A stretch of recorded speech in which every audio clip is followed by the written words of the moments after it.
Yeah, so beeping like that makes it worse.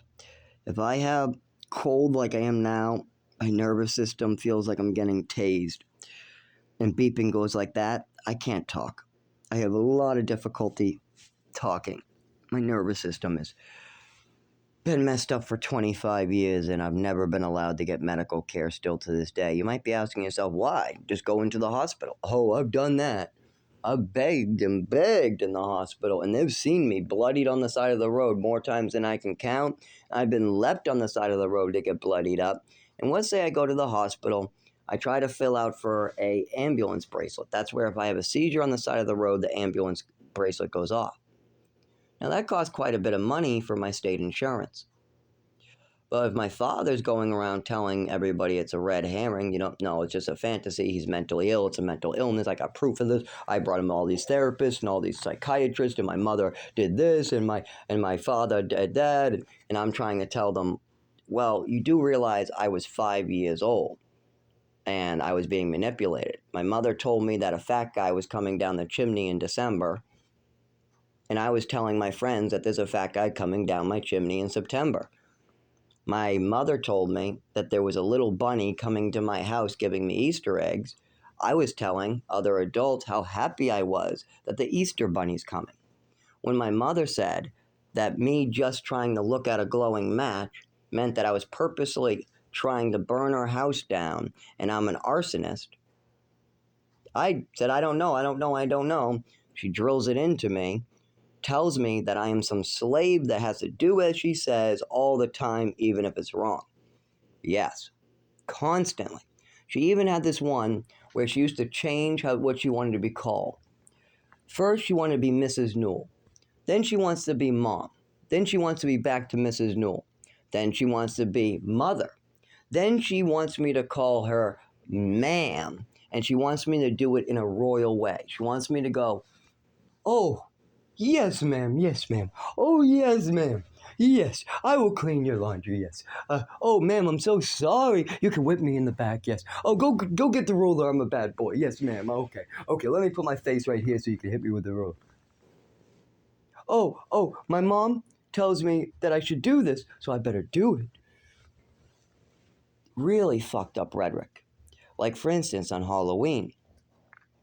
Come over here. It's time for evening meds. My mother's not getting her way with my father and other adults. I'm putting on my Halloween costume and I'm about to go trick-or-treating. I've been waiting all year to do it. I'm young, like 6, who knows. I think the first time she poisoned me, I was like 7 maybe. There was one in Texas. There was one, it must have been at a friend's house or something. Must have been either at my brother's house or a friend's house or something. It's not one of my parents' houses. But there was also the house in Texas. I have no clue what she gave me to make me sick that time. And then there was one before that. And I'm pretty sure that was Westford, but I'm not 100% sure. And all 3 times, my mother said she didn't want me going out trick-or-treating. Everybody said, don't be so crazy. It's fine. He has adults with him. Just let him wear the costume and go out. His 3-year-old younger nephew is going out. Let him go out with him. My mother gets upset that she's not getting her way. She calls me over. Come on, take your medicine. No, you take them now. I take my medicine. But they look a little different. Whatever. My mother tells me what to do. If I say no, that's not allowed. I'm a little orphan boy that has to be done, whatever I do. My mother also had this rhetoric. If I say jump off a bridge, you jump off a bridge. If I say jump, you say jump. How high? Not only that one, she had a lot more of these too. Hundreds of them.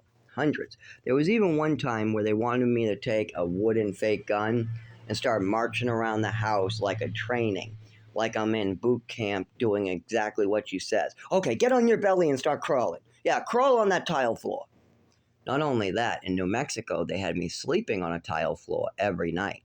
18 months, no education. I was even playing out in the woods. I bet those cougars and black bears were really searching for me too. One of the staff was very inappropriate with the kids. I mean, like illegally inappropriate. Doing stuff at midnight, and I'm not even going to go into that. Do you think my father ever thought that maybe he should listen to me and see what's like get me an education, worry about my physical health? I mean, the doctors are telling my parents that I look so victimized and I'm so underweight I might die.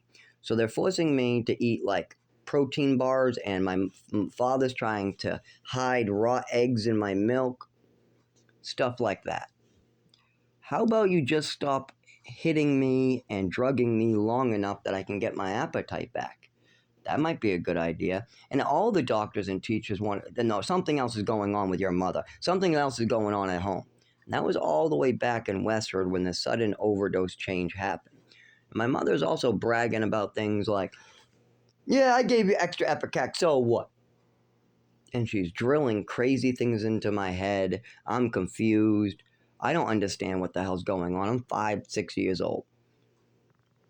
I just don't understand. And then my father wants me at 6 years old to have the intelligence of a 30-year-old, and my mother gets away with doing stuff that even a 10-year-old wouldn't be allowed to do. My mother's popping my pills. When she gets caught, she goes, well, it's only one time.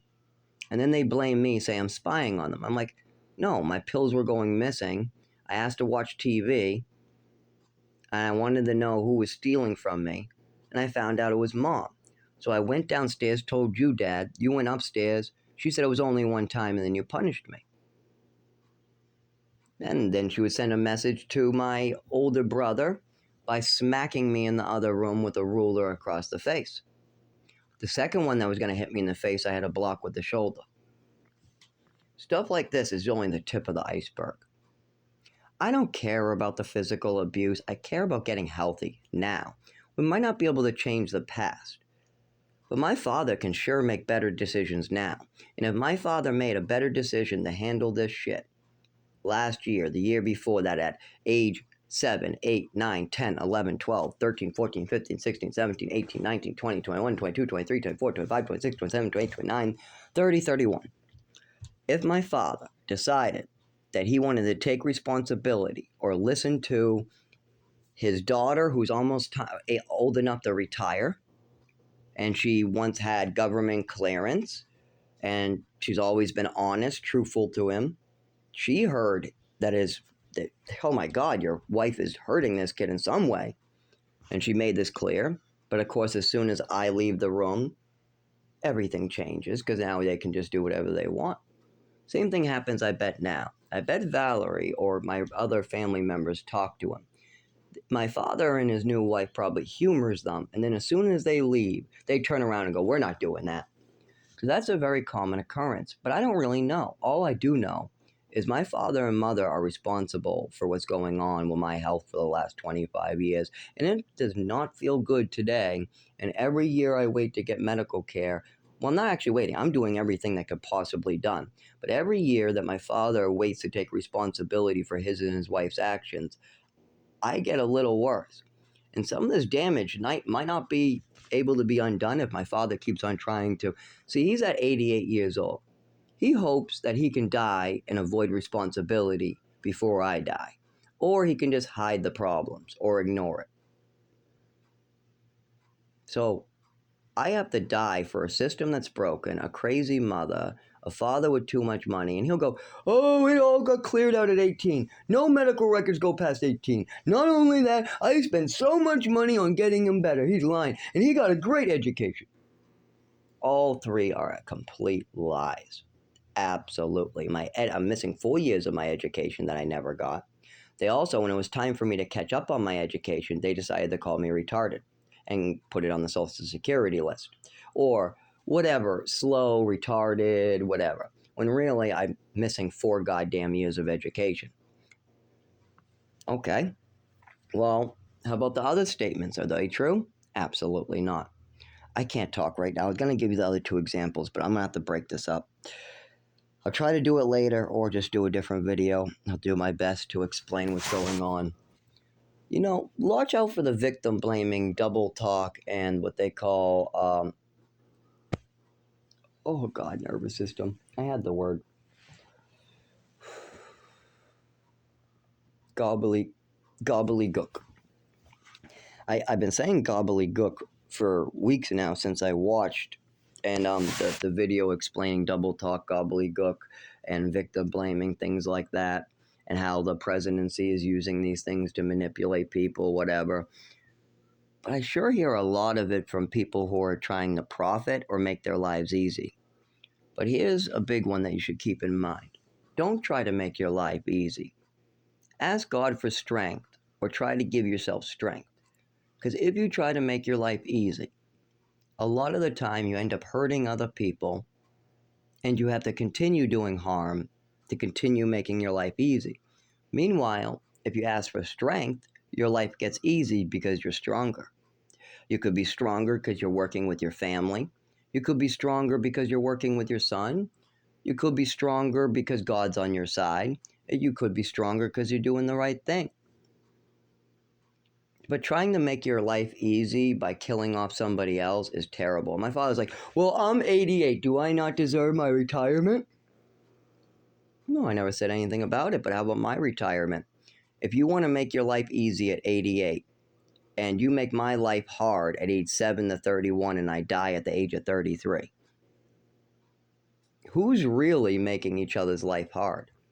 If I have a seizure on the side of the road because my father and mother can't take responsibility for their actions, who's really having it hard? I have no ambulance bracelet thanks to my father. I have a neurological disorder thanks to my mother and father. I have to walk to work because of my mother and father. My job actually is giving me problems because I'm disabled and it's not documented because of my mother and father. And now I'm on the side of the road, unconscious, bleeding all night with no ambulance at night because my father and mother cannot take responsibility for their actions. Now, my mother passed away because of the way she was doing her actions, popping pills, drinking, and no matter who tries to lie about the situation, the last day I have a memory of my mother, she was going through liver failure, and she lied to the doctor to come home just for one day. She had a yellow tint, very light, wasn't bad yet. 20% of her liver was working. Her eyes are horrible. She's very sick and she's dying of liver failure. Everybody knows alcohol makes liver failure worse, especially if only 20% of your liver is working. She comes home, blows past her family, goes straight to the liquor cabinet to drink. That's the last memory I have. You know why that's the last memory I have? Because my father also would not let me visit my dying mother. Not at all. Now he says, oh, I'm trying to protect you. Really? When have you ever worried about protecting me? That sounds like the story, you're coming home to take care of your mother. That's what we're going to tell everybody. When you literally just got in trouble with Social Security for stealing money that was supposed to go to rent and my future. I'm 19 turning 20. You illegally signed paperwork. The paperwork very clearly said all statements must be true with penalty of 2 years in prison or a fine of blah, blah, blah, whatever. And it had a question, is your son on Social Security? He never read through it. He just signed and flipped it out. Let his lawyer or somebody else fill it out. Or no, because it was a lawyer, he would have put it down. No, my father or mother filled that one out. Well, because of that lie, I lost my housing, I lost my future, everything. And I had a choice. I either could do what I was told by the state, sign the paper, my father would be brought to court by the state, and I would get all the money back and get to stay in my housing. But then my father would blame me for his own mistake because, like I said, they can't take responsibility. If they do something like this, steal Social Security that's supposed to go to their son's future, then they blame, oh, well, he signed. Well, it's his fault for not telling us. Like I'm supposed to have more knowledge than my father.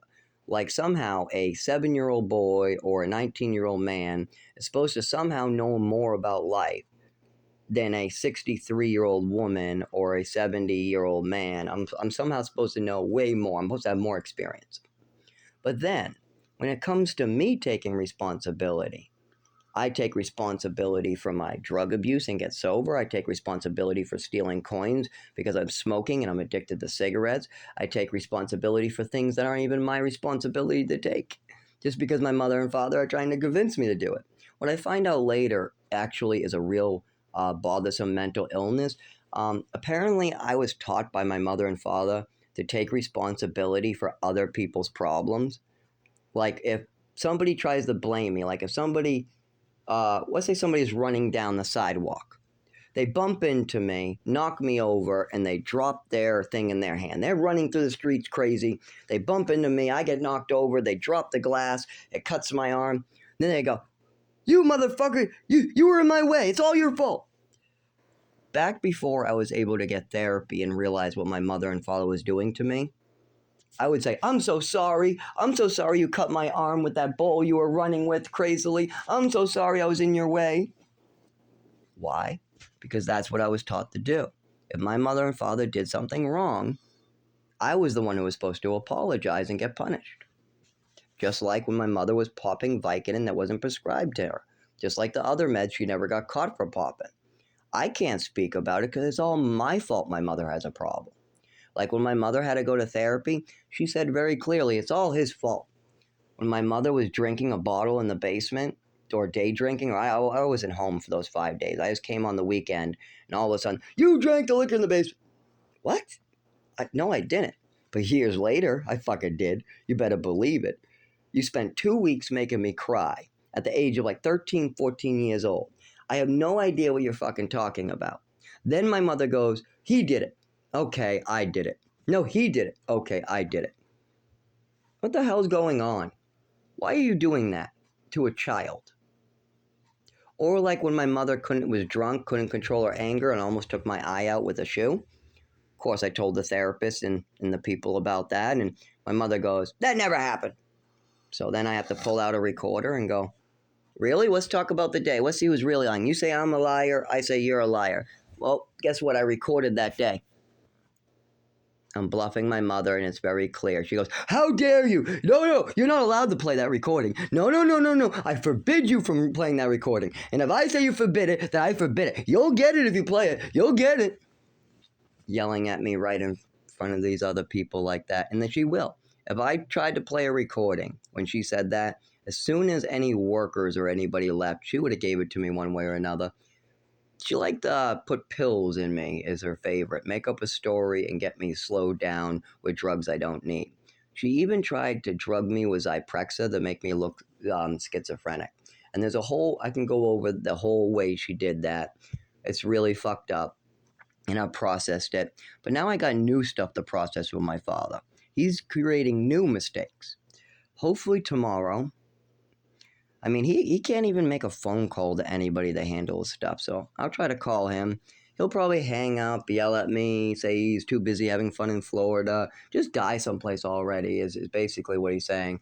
I don't care what we did to you. Just die. That doesn't work, David. I mean, that doesn't work, Dad. You can't. David, can you stop snoring over there? You're fucking up my nervous system even worse. Oh, it's hard enough to speak on this thing. Okay. Yeah, I'm going to have to break this up.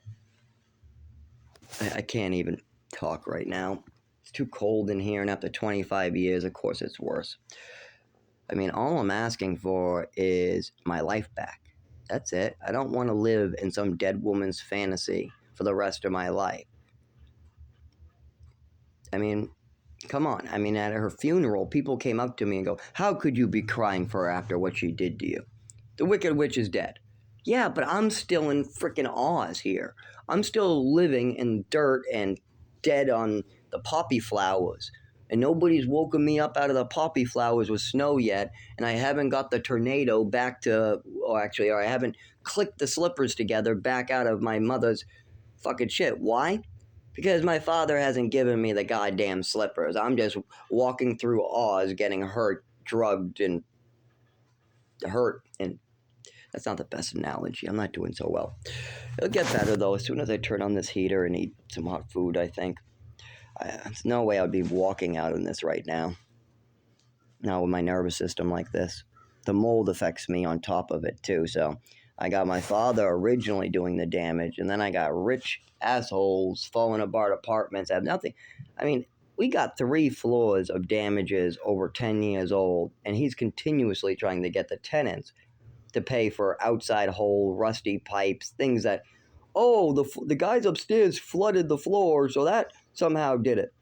Well, then why were the pipes rusty before they came in, and why is it in the basement where they can't get to? Well, the first floor. Why is it all over the hallways right coming out of the boiler room? Why is it leaking everywhere in my bathroom, right in the ceiling where the pipes lead? Why is this a constant problem? Because you're not maintaining your building and you're trying to put the cost on your tenants. He even sent paperwork this year saying that this winter we'll pay for all new pipes for him if anything happens. What they will, because he's been having me waste electricity to heat his pipes, or because he gave us a letter saying that if they freeze, that we got to pay for them. But that's because he's lying to the courts. And with my father giving me a background of lies and bullshit, there's not much I could. I can't even drive a car until he handles this. Actually, if he keeps going this way, I might never be able to drive a car. I mean, another seizure or head injury, I might never be able to walk again. Actually, I had to learn how to walk and talk for 3 months during the one of them, and there was other ones that were pretty bad, and a lot of them no drugs at all. Sometimes there's some gabapentin, or I try to stop the seizures from happening, obviously. And I go to the doctors, but it's impossible to get help when you have a father trying to work against you instead of help you. And my mother, oh my God, she's the one who crippled me. But she's out of the picture. Now, that could be a good thing. But if she ever stopped lying and manipulating to my father and me, that would have been the speediest route. But I knew my mother very well. She wasn't going to stop lying. She wasn't going to take responsibility. Absolutely not.